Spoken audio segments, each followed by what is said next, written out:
Oh my God. You're listening to Renegade Talk Radio. How is the world today? This is Betsey Bell, and how can this happen?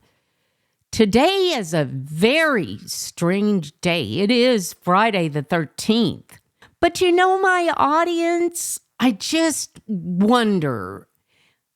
Friday the 13th was always my luckiest day of the week. The luckiest day of the year. Why is that? Well, because first of all, I never heard of a black cat running in front of me, and then a mirror never broke when I looked in it, and I never walked under a ladder. None of the above would ever occur to me. But does that have anything to do with Friday the 13th? Well, let me tell you, my audience, how can this happen is on the job. Today, our show is called Friday the 13th, DOD Horror Show. Yes, the Department of Defense. And I'm wondering who they defend these days. It's up in the air. But part 1 is called Grab the Pepto Bismol. Part 2 is sexual abuse. Part 3 is the inauguration guest list. Now, let's not get too cynical here, because this is a cynical podcast. Oh no, I'm sorry, guys.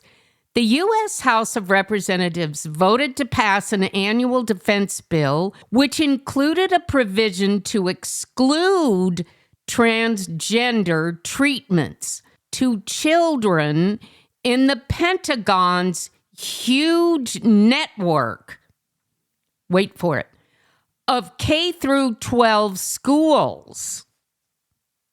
Can you believe this? Did you know the Pentagon had a network of K through 12 schools? Well, we learn something every day, don't we? And these facts are all starting to spill out. Democrats such as Representative Adam Smith of Washington complained about being pressured to endorse the popular safeguards for soldiers' children. According to Politico. Now, Representative Smith criticized Republicans for taking advantage of a partisan wedge issue. Okay, which party?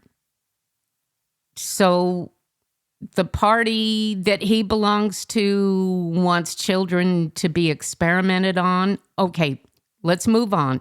At the end of the day, you still have language in the bill that says you're going to blanketly deny health care to people who clearly need it, just because of a sort of biased notion against the trans community, Smith explained. This is the kind of rhetoric that really makes me go crazy, my audience. What health care? Is that like the health care when you rip the baby out of the womb of the mother? Is that the same kind? But you experiment on little bodies? And you tear out their functioning organs to make them be something else? Okay, I feel better now. The provision of the 1,800-page National Defense Authorization Act prohibits coverage under TRICARE, a health care program for service members, for certain medical procedures for children that could result in sterilization. Now, affirming hormone therapy, puberty blockers, and other medical interventions for the treatment of gender dysphoria that could result in sterilization may not be provided to a child under the age of 18. That's what the bill reads. So this is the health care that people really need that Adam Smith says this bill is denying. My audience, these people are going to be given an all-stop order. It's got to happen. Just stop it, you left-wing weirdos. When did healthcare become a tool of the doomed and the enslaved? Once you experience dysphoria, you're a slave to an endless, miserable existence of healthcare mistakes that make you something you're not, that God never intended, based on an idea that you never had in your life until somebody groomed you. Dysphoria is the operative word here. Have you ever questioned your manhood or your womanhood? Not when I was in kindergarten or first grade. I'm going to do the research on Catholic schools to see if this is how they roll. So Pope Francis, you're supposed to be the simple man, not regaling in all of the pomp and trappings of a traditional papacy. Is this part of Catholicism? Please remember, whatever God made, let no man put his hands on. God created a girl. God created a boy. Let no man put that asunder. And by the way, what the hell is this doing in a defense bill anyway? My audience, the Department of Defense's K through 12 school system pushed diversity, equity, and inclusion ideology and encouraged children to become activists, according to a new report. The Open the Books report published Thursday said that the Department of Defense education activity, or the DOD EA. The DOD EA, which operates, listen up, schools globally for the children of American military members, pursued DEI-infused social and emotional learning, or SEL, as in sell the idea, social emergency. Freudian, here I go again. Social emotional learning, as well as encourage students to become political activists. OMG. The report comes as the National Defense Authorization Act is expected to be weighed by the Senate this month. According to the 54-page report, the DOD EA used transformative cell techniques. That is for social and emotional learning, which refers to applying the framework toward the goals of creating equitable settings and systems and promoting justice-oriented schools and civic engagement. Gotta be kidding me. According to the leading cell group, CASTLE. Now, transformative cell works by telling children to pay outsized attention to privilege and identity. And according to the 2021 Equity Access Summit from the DOD EA, students being confronted by those issues face difficult conversations. that can provoke children to cry. My audience, this is so insane. My heart is breaking. I'm under a blanket of disbelief, tears, and sadness that I can't even express to you. I have no children, but I have experienced firsthand conversations about children transitioning. And I can tell you, not since Nazi Germany has anyone even suggested this kind of experimentation on the human body. How did this happen? In the land of the free and the home of the brave? What happened to reading, writing, and arithmetic? Is the goal here to have a generation of zombies? I know, man. You can't create this. How did we get to this place?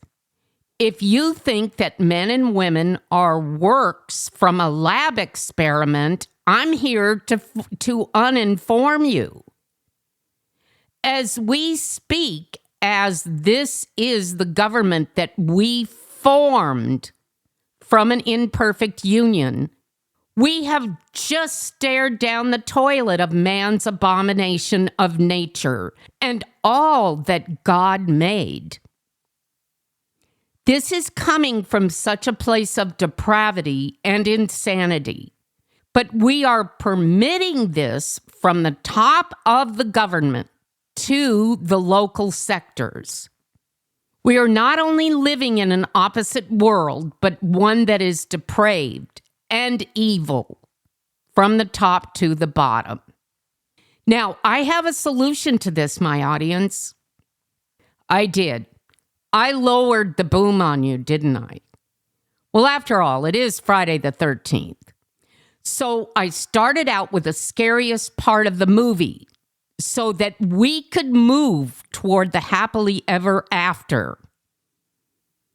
I promise, don't move or you will miss it. Oh my God. You're listening to Renegade Talk Radio. Well, my audience, I had to take a Valium. Good grief. That really triggered me. The story of the Department of Defense defending your right to be a man or a woman. Oh, the DOD, this part of the show, by the way, is called sexual abuse for a reason. We're now getting to the bottom of all of this. The DODEA, do DEA, that's what it stands for, but they're not telling you that. Highlighted the difficult conversations and the SEL connection. So that's the social and emotional learning. To DEI on its now defunct DEI division website. So while the DODEA dissolved its DEI division in 2023, somebody had some common sense. In the wake of controversies surrounding its former chief, Calissa Wing, whoever she was, I didn't give you any info on her because there's much more important fodder to discuss. Who had written anti-white messages on social media, who'd have thunk? The DODEA still maintains a DEI steering committee representing an ideology that former DODEA Executive Director Thomas Brady said would be embedded into everything we do, according to the report. Now, the social and emotional learning focus brings more than the ideology, according to the report, as students' emotional states are being recorded all day long. And tech platforms such as Google Workspace for Education, Google Classroom, and Pear Deck, which operate in many of the classrooms, are able to collect data on the children's emotional states. Yes, you heard it here. I got it right from the DOD. Google Classroom also allows children to change their name at school to an affirming name. When I was in grammar school, I don't think I would have known what affirming meant, or one different than their birth name. I might have known what that meant, but that would be it. Which follows a March 2024 DODEA policy allowing a student simply to ask an administrator for the change and then achieve it within 24 hours. In Denmark, regulators have already identified this for what it is. This Google thing is a major threat to privacy of minors. It's empowering teachers to constantly monitor children's emotional states. I'm quoting, and interact with them privately outside the purview of parents. And this, as is in quotes, is problematic. No kidding. It's not a teacher's place to interact privately with children about incredibly intimate and controversial topics outside their parent or guardian's purview. Andrew Jeske told the Washington Examiner. Students get frequent check-ins from Pear Deck, which prompts them to explain their emotional state and allows for teachers to message them directly about it. That data gets stored, and while administrators and teachers can have access to the data to see the trends of students, it is unclear whether students or parents would have access to the data. At the 2021 Equity and Access Summit, I can't even believe these words, my audience. One DODEA staffer suggested conducting brain scans on children to pair with their social emotional learning data in order to track their performance according to a report. Alrighty then, I have a thought here. You knew this was going to happen, didn't you? So this is what has led to an overall, I'm saying it right here, right now, sexual abuse of school children by teachers. This is where it's all coming from. Think about this. These ungodly, nasty, and voyeuristic teachers are teaching your children what? When did they become the arbiters of emotional health? What have we done, America? What price are we going to pay for this? I'm really happy that the number of candles on my birthday cake are enough that I'm not going to experience all that this is going to bring to bear on us. I'm very grateful. My audience, let me ask you a simple but extremely stupid question. Have we lost all our humanity to a petri dish experiment that proves we're depraved and indifferent? Parents, are you aware of your children's emotional health? Do you know why they look at the world that you created for them the way that they do? simple, yet complex. Do you think, my audience, that anyone would allow these kind of experiments on their dogs' puppies? This is such animalistic behavior, except animals have much more respect for nature than men do. Where is this path going to lead to? Once you throw God away, all your morals, ethics, and behavior guidance go down the shitter with it. We have become a society of predators. Don't prey on society with your moral ills. This is becoming the valley of the damned, and we can reboot it. But this is what I'm going to suggest, my audience. Let's take a lesson from the past. Not so recent, but oh so timely. Blue State Blues, a lesson in populism from Andrew Jackson for Donald Trump. Yeah, right. Andrew Jackson, America's 7th president and our nation's original populist. Jackson, together with President Thomas Jefferson, were once seen as forefathers of the Democratic Party. But the party dumped them after Jackson's role in the displacement. I'm sorry, my audience. The party dumped them over Jackson's role in the displacement of Native Americans and of Jefferson's ownership of slaves. Democrats have not changed much. They are still morally superior to you, my deplorables. It was President Donald Trump who revived interest in Jackson.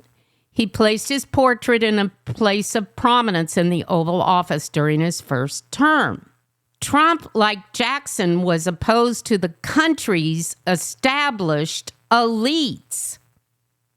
But that is not the only similarity.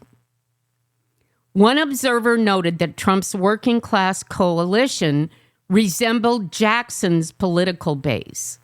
Now, Trump's foreign policy was also said to be Jacksonian in that it prioritized the national interest and the military.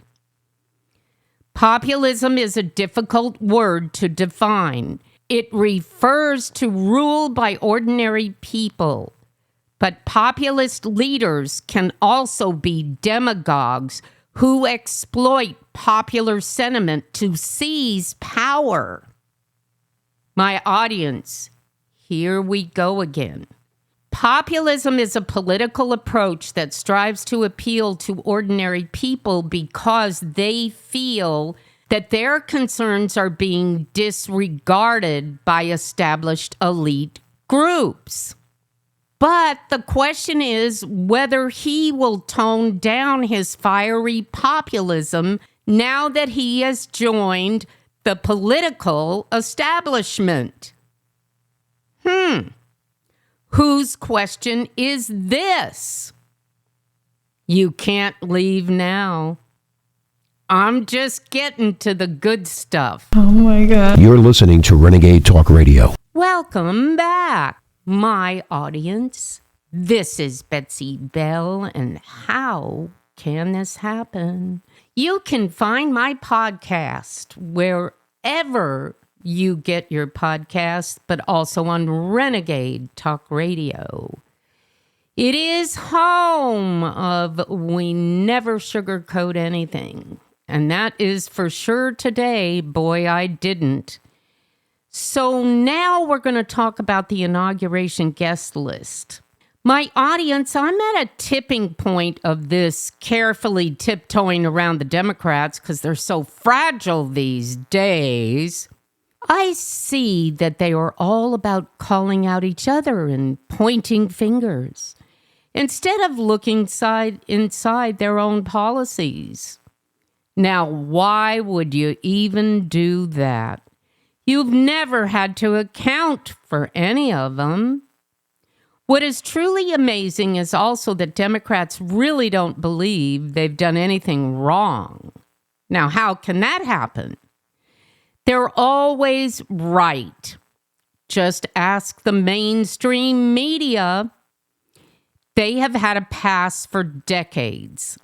Now, I implore you, let not your heart be troubled, because what goes around does come around, whether or not we orchestrate it.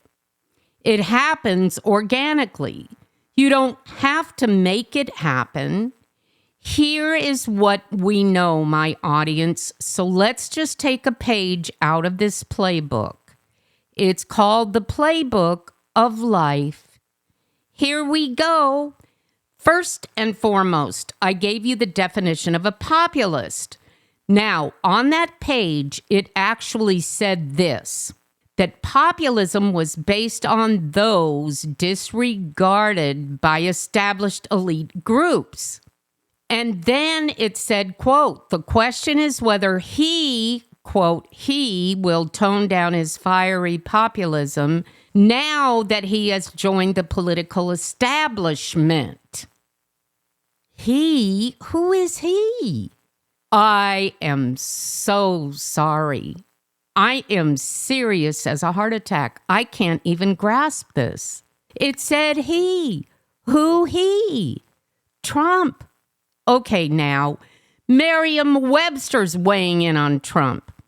So if populism is about the working class being tired of being overrun by the political establishment, then that is the definition. Why would there ever be a connection to the he? Any he?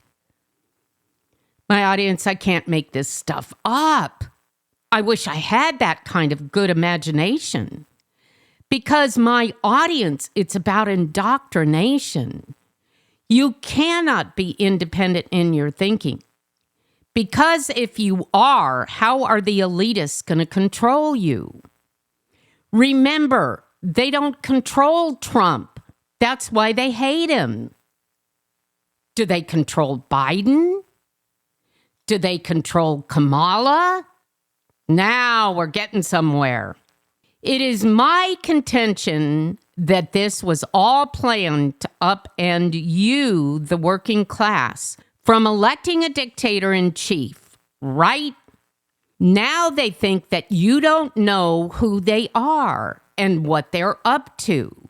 Well, we just saw that in the case of the Department of Defense. Are they defending anyone? Not even their own children? As a nation, we are so much better than this. We as Americans should not be appalled. We should be concerned that it happened to go on this long, that all that we stand for has been systematically disassembled while we paid attention to who knows what. We ignored all the signs, and they were so obvious. But now, my audience, they have another left wing. I like that. I'm going to be using that from now on. They're going to swipe you with their other left wing right across the face. Democrats are divided about attending the inauguration of President-elect Donald Trump. About 60 members of Congress in 2017 reportedly did not attend Trump's inauguration. But that was before he defeated Vice President Kamala Harris in a landslide and shifted 48 states to the right and earned a mandate to govern. Well, I'm not sure who said that, but I'll tell you what I do know. Representative Jamie Raskin says he's not quite sure that I would be celebrating with his inauguration. But he did tell USA Today I had not gotten to that point yet. Blocked that out. I think I know what Raskin should do. Instead of attending the inauguration, he ought to go to the corner D.C. bar and watch it on TV. It'll be much warmer in there. Quote, Senator Bernie Sanders, that's a good question, he said, about attending the historic event. I haven't thought about it. Well, I don't think Bernie drinks, so I can't see him going with Raskin to the bar. But wait a minute, you know what? Now they make what is called a mocktail. It is a mock cocktail. I think they all ought to have one of those. They make all kinds of them. They're concoctions with all sorts of, fun stuff without the alcohol. Kind of like they are. No substance, just mock. No joke. A bunch of mock politicians. And Jamie, you know it. It's not all about you. But that's the problem, my audience. Isn't it always all about them? Additional non-committal Democrats reportedly include, meaning not going to attend, Representatives Maxwell Frost, ooh, chilly, Alexandria Ocasio-Cortez, oh my God, she can't get up and speak, so of course she's not going to go. Along with Senators Tim Kaine and Tammy Duckworth, many Democrats are solid no-shows because they're citing the pretext of celebrating Martin Luther King Day, the same day as the inauguration. Now, funny, does that really land on the same day every inauguration year? Those include Ayanna Pressley. Oh, that's that bald lady. Judy Chu and Jasmine Crockett. I'll be in town, quote, with my constituents, honoring Dr. King's legacy, Pressley said. I don't think being there does that. I wonder if she was there for Biden's. I won't pretend to normalize who or what he stands for, Crockett asserted. There they go again. Man, aren't they superior? USA Today reported on former presidents attending the inauguration, meaning this one. I guess when Joe got sworn in, that honored MLK, but when it's Trump, do you get the sense here, my audience, that they don't get why people think they're such elitists? I think they're just like you and me. But we don't diss them. The offices for former presidents George W. Bush and Barack Obama said there were no scheduling announcements for either at the moment. Former President Bill Clinton's office did not immediately respond to a request for comment. Does Hillary Clinton have an office?